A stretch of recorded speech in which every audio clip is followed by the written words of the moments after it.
Bienvenue sur Africa 24 dans cette nouvelle édition du QG Weekend. Au sommaire, front commun pour stopper la progression des insurgés islamistes de Boko Haram. Apparu il y a une dizaine d'années, l'organisation monte en puissance, notamment dans le quart nord-est du Nigeria depuis fin 2013. Quelle stratégie nationale de lutte contre la corruption en Mauritanie? Après les nombreux plans mis en place, l'actuel gouvernement espère endiguer le phénomène. Les détails dans ce journal. Et enfin, la Guinée équatoriale veut améliorer son système de santé. C'est en ce sens qu'une étude sur le système d'information sanitaire équato-guinéen vient d'être publiée. Objectif affiché, permettre la création d'une base de données épidémiologique fiable. La lutte contre Boko Haram reste au cœur des préoccupations du continent. Ce combat se concrétise de jour en jour, notamment après la confirmation du décès du leader du groupe par les forces armées camerounaises et nigérianes. Parallèlement, le président nigérien Mahamadou Issoufou a annoncé la tenue le 7 octobre prochain d'un sommet à Niamey afin de mutualiser leurs efforts de lutte contre la nébuleuse.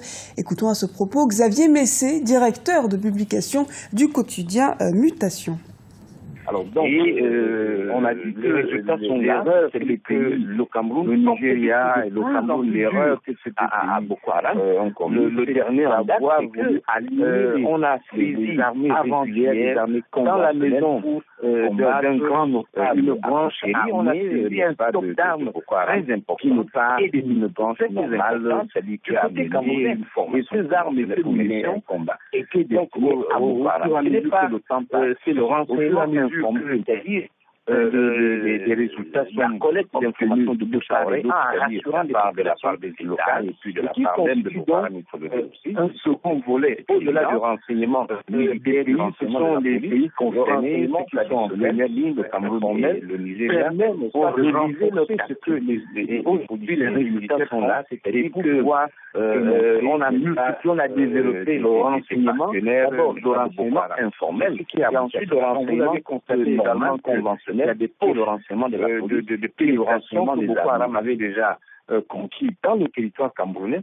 Le renseignement informel, c'est-à-dire le renseignement au sein de la population, a permis de donner ces informations-là aux forces de police, aux forces du bataillon d'intervention rapide, le BIR, et qui a porté donc des coups à Boko Haram. Il semblait avoir eu un problème de son. Nous reviendrons sur les propos de Xavier Mess à propos de Boko Haram. Et puis direction la Mauritanie pour un état des lieux de la lutte contre la corruption. Nous verrons que l'assainissement des finances publiques est notamment dynamisé par la mise en œuvre d'une stratégie nationale, comme nous l'explique Franck Noudofina, notre correspondant en Mauritanie. La lutte contre la corruption au cœur des préoccupations du gouvernement mauritanien. Doté récemment d'une stratégie nationale de lutte contre la corruption, l'État mauritanien entend aujourd'hui endiguer le phénomène en punissant tous les auteurs de faits de corruption et d'enrichissement illicite. Le Parlement, les acteurs politiques de tous bords ainsi que la société civile sont aujourd'hui appelés à s'impliquer dans cette lutte. De mon point de vue, il y a des dispositions et que l'État, en réalité, il y a eu déjà des poursuites, il y a eu déjà des gens qui ont remboursé l'argent, cela veut dire que le phénomène existe. Il faut continuer à lutter jusqu'à l'éradication. Même dans les pays les plus développés, plus sophistiqués, le phénomène existe, mais il faut le combattre. Aujourd'hui, on peut dire qu'il y a un combat contre la corruption, mais il n'y a pas encore d'institution juridique pour combattre ce fléau à fond. Lors de son investiture pour un deuxième mandat en août 2014, le président Mohamed Ould Abdelaziz a réaffirmé son engagement pour l'assainissement des finances publiques. Seule question, la stratégie nationale de lutte contre la corruption s'attaquera-t-elle véritablement à tous les auteurs de faits de corruption et même aux personnes proches du pouvoir en place? Les détracteurs du parti au pouvoir n'y croient pas. Malgré les résultats positifs déjà enregistrés dans cette lutte, ils estiment que beaucoup reste à faire. Incontestablement, la gabegie, la corruption ont reculé, c'est évident. Elles ne sont plus aussi systématiques qu'avant. Mais n'empêche que les détracteurs du pouvoir actuel disent que si elles ont été pas totalement éradiquées, elles sont largement diminuées. Elles sont désormais circonscrites à un cercle fermé. Des gens qui profitent de cette situation-là. Rien qu'à voir le policier qui est sur la route, les gendarmes, le fonctionnaire qui doit signer un papier, le haut fonctionnaire qui doit attribuer un marché. En fait, tout le monde baigne un peu dans cette mare-là, malheureusement. Afin de briser le cercle vicieux de la corruption, la Mauritanie entend aujourd'hui engager une campagne d'envergure où tous les citoyens, de l'administration publique au secteur privé en passant par le secteur informel, seront appelés à assumer leurs responsabilités face au processus de la bonne gouvernance. La lutte contre la corruption pourrait également être introduite dans les programmes scolaires et universitaires afin de sensibiliser très tôt les plus jeunes. Et dans le reste de l'actualité, une conférence sur la justice pénale internationale se tiendra au Sénégal ce mardi 30 septembre. Une rencontre organisée par la fondation Friedrich Naumann pour la liberté et le club de recherche et d'études sur les droits de l'homme. Le thème sera l'Afrique et la justice pénale internationale. En Guinée, le gouvernement intensifie la lutte contre la vente des produits périmés et contrefaits, une lutte menée par les autorités, mais aussi grâce à l'association des consommateurs qui milite pour une meilleure sensibilisation de l'hygiène alimentaire. Un sujet de la rédaction.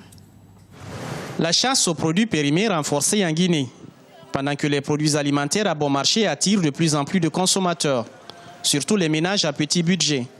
Le gouvernement envisage d'intensifier la sensibilisation sur l'hygiène alimentaire, renforcer les contrôles sur les étals des commerçants et traquer les vendeurs de produits avariés et périmés pour assainir le marché local. J'ai aussi fait en sorte que tous les acteurs soient associés à l'opération. Nous avons arraisonné plus de 200 tonnes de farine fortifiée mais avariée.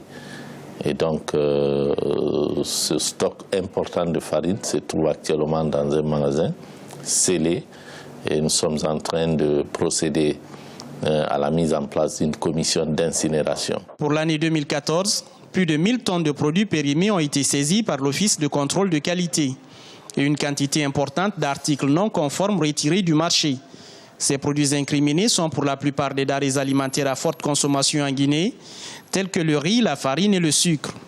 Peu connus du grand public, l'Association de défense des consommateurs s'implique dans la chasse aux aliments avariés. La synergie avec les autorités renforce le dispositif de traque des vendeurs de produits périmés. Nous avons eu l'honneur d'avoir l'autorisation d'installer un observatoire des consommateurs au port autonome de Conakry.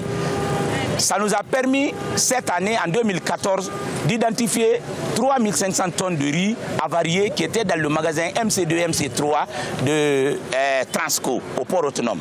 Ça nous a permis d'alerter les autorités et les autorités ont pris les dispositions et ça nous a beaucoup soulagés. Avariés et contrefaits, ces produits constituent une menace réelle de santé publique selon les spécialistes. L'Office de contrôle de qualité a déployé en début d'année près de 700 inspecteurs de contrôle qualité sur tout le pays. Objectif des initiateurs, renforcer les contrôles dans les marchés pour protéger les populations des produits impropres à la consommation. Et c'est la fin de cette édition. Merci de nous avoir suivis. Retrouvez dans un instant une nouvelle édition de l'actualité sur Africa 24.